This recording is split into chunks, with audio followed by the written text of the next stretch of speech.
c'est Mystique, aujourd'hui je vous retrouve pour vous présenter le manga Le Troisième Gédéon.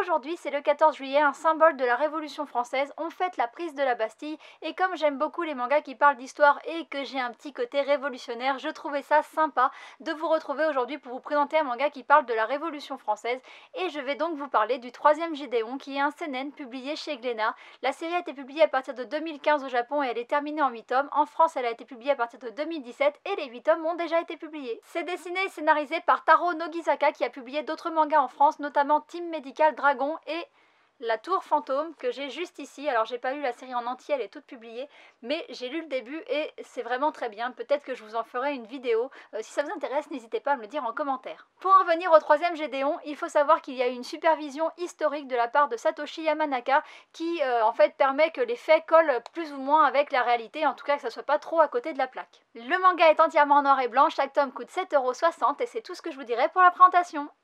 L'année prochaine, les députés du tiers-état auront enfin l'occasion de se faire entendre lors des états généraux du royaume et je compte bien en être. Je vous montrerai alors que l'on peut changer cet enfer en paradis où les familles pourront vivre avec le sourire. Ce manga commence en 1788 dans une petite bourgade aux abords de Paris et on fait immédiatement la connaissance du personnage principal de ce manga, Aimé Gédéon, un homme qui pour subvenir à ses besoins et ceux de sa fille, écrit des romans érotiques tournant en ridicule la famille royale. Si ce travail de romancier érotique lui permet de manger à sa faim, ses occupations principales sont tout autres puisqu'elles sont d'ordre politique. Il est en effet membre du Parti Patriote, un parti politique qui espère donner du pouvoir au peuple. Un jour, sous couvert d'une arrestation qui serait uniquement basée sur ses écrits érotiques, Gédéon va être emprisonné et menacé. L'instigateur de tout cela souhaite en fait que Gédéon rejoigne ses rangs pour parler au peuple, puisqu'à cette période, une révolte gronde au sein du peuple qui en a marre d'être bafoué, et l'instigateur de ça, il voudrait que Gédéon aille parler au peuple pour lui dire que la domination du clergé et des nobles est une nécessité. Bien entendu, il va purement et simplement refuser cette offre, et c'est du coup sa fille qui va être menacée, mise sur une potence et pendu. Et franchement, à l'époque, les mecs ils rigolaient pas quoi, t'étais pas d'accord avec eux, tu disais non, tes enfants étaient purement et simplement pendus. Heureusement pour elle, à la dernière seconde, un cavalier masqué va surgir et la sauver de justesse, c'est Georges VI, duc de Loire. À l'évocation de ce nom, Gédéon va être très surpris et c'est tout naturel puisqu'il connaît Georges depuis sa plus tendre enfance parce que même s'ils sont issus de deux milieux sociaux très différents, pendant une période de leur vie, ils ont été éduqués comme deux frères. Et si 18 ans a passé depuis leur séparation et que leurs milieux sociaux les opposent, il semblerait qu'ils se battent pour la même cause, l'abolition des privilèges, mais manifestement si leur but est commun, le chemin qu'ils souhaitent emprunter n'est pas du tout le même. L'un est pro-violence, l'autre pacifiste. Arriveront-ils à trouver un terrain d'accord pour atteindre leur objectif? Je ne vous en dis pas plus, en tout cas si vous avez envie de le savoir, il va falloir lire ces 8 tomes. Et une fois de plus, si je vous présente ce manga, c'est parce que je l'ai beaucoup aimé, il s'est terminé il y a peu et j'ai trouvé que la fin était vraiment cool et je me suis dit que ce manga méritait vraiment une vidéo pour vous le présenter et le faire découvrir au plus grand nombre et du coup me voici aujourd'hui. Alors dans un premier temps je vais vous parler de l'histoire, je trouve que l'histoire est vraiment bien et plus on avance dans le manga, plus on se rapproche de la Révolution française et c'est très marrant de découvrir des pans de la Révolution avec un côté historique et des pans inventés et je trouve qu'à un moment on sait même plus ce qui est du réel et ce qui est de la fiction. Enfin il y a des choses on s'en doute mais il y a des choses on ne s'en doute pas et je trouve ça vraiment très bien. J'ai trouvé ça super qu'il y ait des moments que j'avais étudiés en cours comme par exemple la fuite de Louis XVI pendant la Révolution française.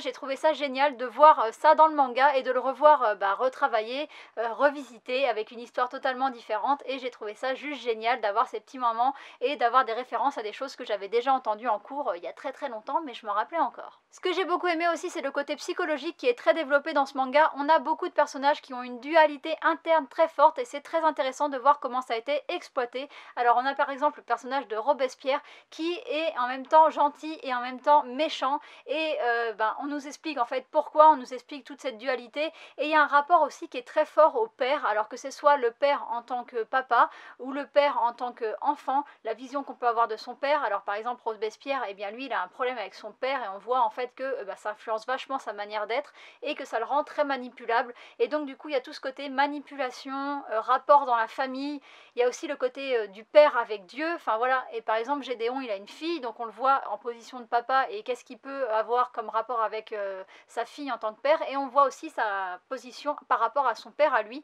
Enfin voilà, c'est très psychologique, c'est très bien développé, c'est très bien fait, et j'ai trouvé que ce côté du manga était très très plaisant. Quelque chose que je voudrais rappeler, c'est que ce manga c'est un seinen, et donc du coup si c'est un seinen c'est dans la catégorie adulte, et c'est parce que ça se passe pendant la Révolution française. Et je vous rappelle, si vous avez oublié vos cours d'histoire, que pendant la Révolution française il y a pas mal de gens qui se sont fait couper la tête, et du coup eh bien l'auteur n'a pas du tout de problème avec le fait de nous montrer des têtes qui tombent. Il y a un côté vraiment très gore, on voit des têtes coupées, on voit des têtes sur des pieux, on voit des gens se faire assassiner. Il y a vraiment un côté avec beaucoup de manipulation. On est en plein cœur de la Révolution et de toutes les horreurs qu'il y a pu y avoir, et l'auteur ne se prive pas de nous le montrer, et du coup pour les âmes sensibles je vous conseillerais de vous abstenir. La Révolution française c'était pas une période où tout était beau, tout était rose, donc du coup les scènes gore il y en a quand même pas mal pendant tout le manga, et il y a aussi des scènes obscènes.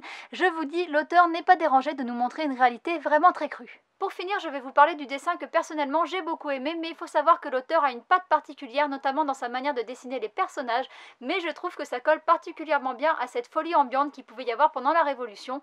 Et dans le manga La Tour Fantôme, il y a exactement la même patte graphique, mais ça parle aussi de manipulation, tout ça, donc c'est pas du tout dérangeant. C'est vraiment une patte graphique qui colle bien avec l'atmosphère qu'il y a dans le manga, mais je comprends que les personnages, ça puisse ne pas plaire à tout le monde. Le reste du dessin est vraiment très beau, je trouve que les expressions des personnages sont parfaitement retranscrites, que les scènes d'action sont bien faites, et un petit bonus c'est que les costumes sont vraiment somptueux et font vraiment costumes d'époque, donc c'est vraiment un plaisir de les regarder. Vous l'aurez compris, j'ai beaucoup aimé ce manga, je l'ai aimé du début jusqu'à la fin, j'ai trouvé que la fin était vraiment à la hauteur. Il y a une ambiance dans ce manga qui est tissée au fil de l'histoire, et l'auteur reste cohérent de bout en bout, et du coup la fin arrive, et moi j'ai pas été déçue. Je pense que peut-être certains auront été déçus, mais moi ça n'a pas été le cas. Je trouve que tout a été très cohérent, et c'est pour ça que j'avais envie de vous le présenter. N'hésitez pas à me dire en commentaire si vous avez lu ce manga, ce que vous en avez pensé, si vous avez aimé la fin ou pas, et puis si vous avez d'autres mangas dans le même genre à me conseiller. Moi j'ai repéré Innocent, la série Innocent et Innocent Rouge, je sais pas ce que ça donne, donc si vous avez un avis sur cette série aussi, n'hésitez pas à me le dire. Et puis j'espère que ma vidéo vous aura plu, parce qu'elle est déjà terminée. Je vous dis à bientôt pour une prochaine. Bye bye.